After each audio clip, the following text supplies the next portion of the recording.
আসসালামু আলাইকুম। সম্মানিত ভিউয়ার্স, আশা করি সবাই ভালো আছেন। আজকে আপনাদের সামনে নিয়ে আসলাম পাইলসের কিছু বিস্তারিত আলোচনা এবং সেই সাথে আমরা জানবো পাইলসের চিকিৎসা হিসাবে ডাক্তার রেকো কোম্পানি কর্তৃক প্রস্তুতকৃত R13 এর সম্বন্ধে বিস্তারিত। তো প্রথমেই আপনাদেরকে আমি পাইলস সম্বন্ধে একটু বলি। পাইলস হচ্ছে যে ব্যথা, পাইলস কাকে বলে? পাইলস হচ্ছে যে ব্যথা মুক্ত ভাবে মলদ্বারের সাথে যদি রক্ত আসে তখন সেটাকে পাইলস বলা হয়। পাইলসকে 1, 2, 3 ও 4 ডিগ্রিতে বিভক্ত করা যায়। প্রথম ডিগ্রি পাইলসে আপনাদের মোটামুটি ব্যথা মুক্ত ভাবে রক্ত যাবে। দ্বিতীয় সেকেন্ড ডিগ্রিতে আপনাদের মাংসপিণ্ড বের হবে, আবার মলত্যাগের শেষে এটা আবার মাংসপিণ্ড মলদ্বারের ভিতরে ঢুকে যাবে। থার্ড ডিগ্রিতে মলত্যাগের সময় মাংসপিণ্ড বের হয়ে আসবে মলদ্বার দিয়ে এবং সাথে রক্ত যাবে এবং এটা চাপ দিয়ে ঢোকাতে হবে। আর ফোর্থ ডিগ্রি পাইলসে ক্ষেত্রে এটা আসলে মাংসপিণ্ড আর ঢুকবে না, পাশাপাশি রক্ত যাবে এবং প্রচন্ড যন্ত্রণা থাকবে। এটা হচ্ছে যে পাইলসের 4টা স্টেজ। আর থ্রম্বস হেমোরয়েড যদি হয় সেক্ষেত্রে এটা হঠাৎ করেই হয় এবং বাড়তি মাংসপিণ্ড হয়, সে সাথে প্রচন্ড জ্বালা যন্ত্রণাও থাকে। আর ফিশারের ক্ষেত্রে মলত্যাগের সময় মনে হয় কোষ্ঠকাঠিন্যের কারণে জোরে মলত্যাগ করতে গেলে যদি জোরে কোচনি দেওয়া হয় সেক্ষেত্রে মনে হয় যে মলদ্বার ফেটে গেল এবং প্রচন্ড জ্বালা যন্ত্রণা হয়। কোষ্ঠকাঠিন্যের সাথে মলের সাথে চাপ রক্ত যায় এবং জ্বালা যন্ত্রণা হয় এবং বাড়তি মাংস প্রচন্ড ব্লিডিং হয়। আর ফিস্টুলা হচ্ছে মলদ্বারের বাইরের দিকে ফুলে যায় এবং সেখানে পুজ হয়, জ্বালা যন্ত্রণা হয়। পরবর্তীতে এখানে মোটামুটি পুজ বের হয়। যদি পুজ বের করে দেওয়া হয় তাহলে পরে বেশ স্বস্তি আসে, আরাম আসে। এটা হচ্ছে যে ফিশার হচ্ছে যে অ্যানাল গ্ল্যান্ডের ইনফেকশন হয়ে নালী হয়ে যায় এবং পেকে যায় এবং পুজ বের হয়। তো এই গেল আপনাদের ভিতরে পাইলস, ফিশার ও ফিস্টুলার বোঝার জন্য 3টার আলোচনায় আমি করলাম। আর এবার আমি আপনাদের কাছে R13 সম্বন্ধে একটু আলোচনা করব। R13 হচ্ছে যে ডাক্তার রেকো কর্তৃক প্রস্তুতকৃত পাইলস ড্রপ।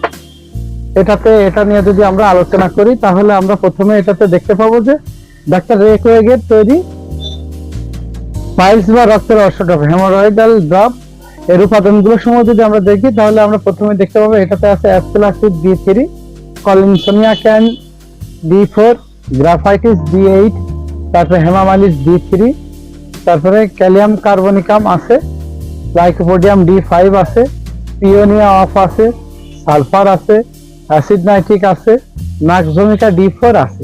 তো R13 যদি আপনারা নির্দেশনা দেখেন তাহলে এখানে নির্দেশনায় দেওয়া আছে যে রক্তঅর্শ, পায়ুপথের চুলকানি, ব্যথা ও রক্তপাত, পায়ুপথ ফেটে যাওয়া, পায়ুপথ স্থানচ্যুত হওয়া, পায়ুপথে একজিমা, পায়ুপথের রক্তাধিক্যের কারণে ফুলে যাওয়া রোগে কার্যকরী। তো আমরা যদি এই রোগ নির্দেশনা দেখি তাহলে R13-তে আমরা পাইলস, হেমোরয়েড এবং অ্যানাল ফিশারের 3টারই কিন্তু চিকিৎসা আমরা R13-তে পেয়ে যাচ্ছি, আমরা দেখতে পাচ্ছি। তো কার্যপদ্ধতি যদি আমরা দেখি তাহলে আমাদের এখানে আমরা প্রথমে দেখতে পাবো যে অ্যাসিড সালফ আমাদের হচ্ছে যে অ্যাসিডাম নাইট্রিকাম, অন্ত্রের ছুরিকাঘাত, অ্যাসিড নাইট্রিকামের যে কার্যধারা তাতে আপনার মনে হবে যে অন্ত্রের ছুরি মারা। পাইলসে যে ধরনের পাইলসে মনে হবে যে অন্ত্রের ছুরির মতো ব্যথা হচ্ছে, তীক্ষ্ণ ব্যথা, কোনো কিছুর দ্বারা ভিতরে কেটে যাওয়ার মতো ব্যথা, মলত্যাগের সময় সংকোচনের অনুভূতি, এসব ক্ষেত্রে অ্যাসিড নাইট্রিকাম দারুণ কাজ করে। অ্যাসকুলাসিড পায়ুপথের হেমোরয়েড টিস্যুর ঝিলুনিতে শুষ্কতা এবং জ্বালা পোড়া অনুভব হওয়া, কালচে লাল স্থানচ্যুত অর্শবলির ক্ষেত্রে কাজ করে। ত্রিকাস্থি এলাকায় তীব্র ব্যথা, শিরা অকার্যিত, এসব ক্ষেত্রে কাজ করে। কলিনসোনিয়া ক্যান নিতম্বের নিচের অংশের শিরার আবদ্ধতা, কোষ্ঠকাঠিন্য, পেট ফাঁপা, এসব ক্ষেত্রে কলিনসোনিয়া কাজ করে। তারপর গ্রাফাইটিস, কোষ্ঠকাঠিন্য, চাকা চাকা মল, তারপরে পেট ফাঁপা, পায়ুপথের একজিমা, চুলকানি প্রভৃতি ক্ষেত্রে কাজ করে। হেমামালিস অর্শরোগের কারণে রক্ত পাইপথ ফুলে যাওয়া এবং সে সাথে রক্তপাত হলে উপকারী। ক্যালিয়াম কার্বনিকাম পিঠে ব্যথা, শক্ত মল, পাইপথে জ্বালা পোড়া, অর্শ হলে এসব ওষুধে কাজ করে।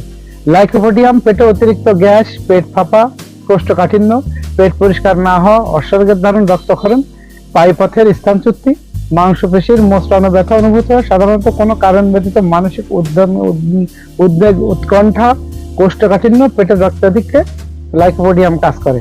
পিওনিয়া শস্য সবসময় ভেজা থাকে, মলদারটা সবসময় মনে হবে ভেজা ভেজা ভাব, পাশে ব্যথাযুক্ত পায়ুপথের ফাটল রোগ, চুলকানি এবং ব্যথাযুক্ত অর্শে এটা কাজ করে। আর সালফার পাইপথ লাল হওয়া, চুলকানি, একজিমা, অস্বাস্থ্যকর ত্বক এসব ক্ষেত্রে ব্যাপক কার্যকরী একটা ওষুধ সালফার। সেবন বিধি এটা 10 থেকে 15 ফোঁটা, রোগের তীব্রতা অনুসারে দিনে 10 থেকে 15 ফোঁটা বা 20 ফোঁটা, দিনে 2 থেকে 3 বার বা 4 বার খাওয়ার আগে বা পরে পানি সহ ব্যবহার করবেন। আর চাইল্ডের ক্ষেত্রে 5 থেকে 7 ফোঁটা, দিনে 2 থেকে 3 বার ব্যবহার করবেন পানি সহ। আর পাশাপাশি কোষ্ঠকাঠিন্য হলে অবশ্যই যাতে পায়খানা নরম হয় সেক্ষেত্রে আপনারা এসিডগুলির ভুসি বা যেটা হচ্ছে যে সোনা পাতা কম্বিনেশন করা আছে এটা ব্যবহার করার চেষ্টা করুন, তাহলে আপনাদের কোষ্ঠকাঠিন্য বা মল সহজে বের হবে, যার কারণে আপনাদের এখানে মলত্যাগের সমস্যা হবে না। পাশাপাশি ফাইবার জাতীয় খাবার বেশি খাবেন, শাকসবজি একটু বেশি খাবেন, আর লাইফস্টাইল চেঞ্জ করতে হবে। পাইলস রোগের মূল তো হচ্ছে যে আপনার লাইফস্টাইল চেঞ্জ করতে হবে, যেমন প্রতিদিন নিয়মিত ব্যায়াম করা, পুষ্টিকর খাদ্য খাবার খাওয়া, তারপরে হচ্ছে যে ফাইবার জাতীয় খাবার খাওয়া, জাঙ্ক ফুড না খাওয়া, ফাস্ট ফুড না খাওয়া, রাত না জাগা। তো এই ধরনের লাইফস্টাইল চেঞ্জ করতে হবে, পাশাপাশি নিয়মিত মেডিসিন নিতে হবে। আর যখন ব্লিডিং হয় সেক্ষেত্রে আপনারা এখানে একটা মলদারে পাইলসের অয়েনমেন্ট ব্যবহার করতে পারেন। জেবক্সের অ্যাসকুলাসিড অয়েনমেন্টটা আপনারা এর পাশাপাশি ব্যবহার করলে ভালো ফল পাবেন। আর পাশাপাশি যদি লিভারের সমস্যা থাকে তাহলে R7টা আপনারা এর পাশাপাশি খেয়ে ব্যবহার করতে পারেন, দিনে 10 থেকে 15 ফোঁটা, দিনে 2 থেকে 3 বার, চমৎকার ফলাফল পাবেন।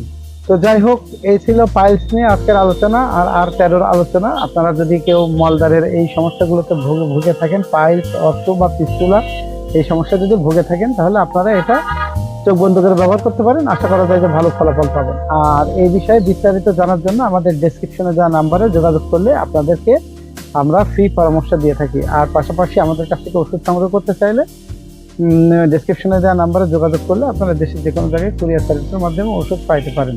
আর আমাদের এই আলোচনা যদি আপনাদেরকে ভালো লেগে থাকে তাহলে লাইক শেয়ার দিয়ে দিবেন। পাশাপাশি ইউটিউবে যারা দেখছেন তারা আমাদের এই চ্যানেলটিকে সাবস্ক্রাইব করে বেল বাটনে চাপ দিয়ে দিবেন, যাতে পরবর্তীতে এই ধরনের ভিডিও আসলে আপনারা সবার আগে নোটিফিকেশন পেয়ে যান। তো সবার সুস্বাস্থ্য কামনা করে আজকের মতো এখানে শেষ করছি। ভালো থাকবেন। আসসালামু আলাইকুম।